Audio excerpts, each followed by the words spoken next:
Good morning, Redskins, and thank you for tuning in. It is Monday, May 8th. Choose to have a great day because it's great to be alive always. Legacy Leadership. It is Mental Health Awareness Month. And so their challenge for this week is do not text anyone at all. You have to call them back or just call them. If they text you, you call them back. And try to be on your phone for... Yeah, don't be on your don't be on your phone for more than 1 hour. Words are hard. That's what happens when you use your phone too much. I'm not saying that I do. Words are hard. And now for some more announcements.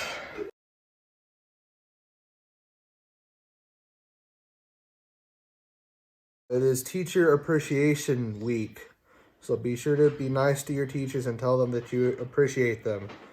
Teachers, there will also be like a soda bar somewhere in the school provided by the Booster Club in the teacher's lounge, I think.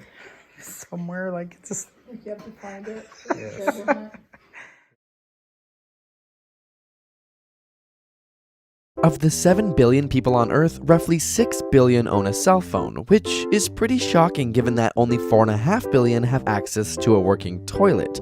So how are these popular gadgets changing your body and brain? If you're looking down at your phone right now, your spine angle is equivalent to that of an 8-year-old child sitting on your neck, which is fairly significant considering people spend an average of 4.7 hours a day looking at their phone. This, combined with the length of time spent in front of computers, has led to an increase in the prevalence of myopia or nearsightedness in North America. In the 1970s, about 1/4 of the population had myopia, where today nearly half do, and in some parts of Asia, 80 to 90% of the population is now nearsighted. And it can be hard to put your phone down. Take for example the game Candy Crush. As you play the game, you achieve small goals, causing your brain to be rewarded with little bursts of dopamine, and eventually you're rewarded in the game with new content. This novelty also gives little bursts of dopamine and together create what is known as a compulsion loop, which just happens to be the same loop responsible for the behaviors associated with nicotine or cocaine.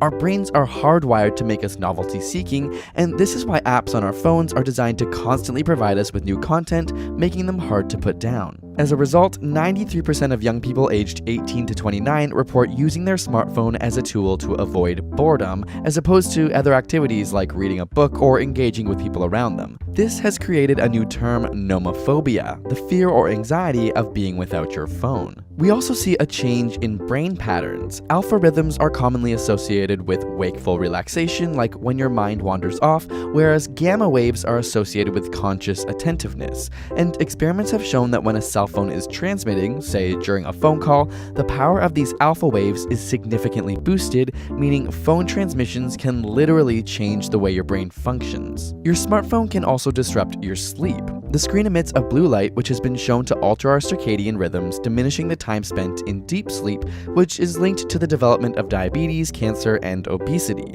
Studies have shown that people who read on their smartphone at night have a harder time falling asleep and produce less melatonin, a hormone responsible for the regulation of sleep-wake cycles. Harvard Medical School advises the last 2 to 3 hours before bed be technology-free, so pick up a book before bed instead. Of course, smartphones also completely change our ability to access information, most notably in poor and minority populations. 7% of Americans are entirely dependent on smartphones for their access to the internet. A 2014 study found that the majority of smartphone owners use their phone for online banking, to look up medical information, and searching for jobs. So while phones are in no way exclusively bad and have been part of a positive change in the world, there's no denying that they are changing us. Thank you. That was very informative. Yeah, have a good day, Redskins. Choose to be happy and earn it. Go. We are one, we fear one, earn it. We fear one? What is it? Are one, we fear no one. I'm tired, okay? One. I bet the dog could get it. We are one, we fear no one, earn it.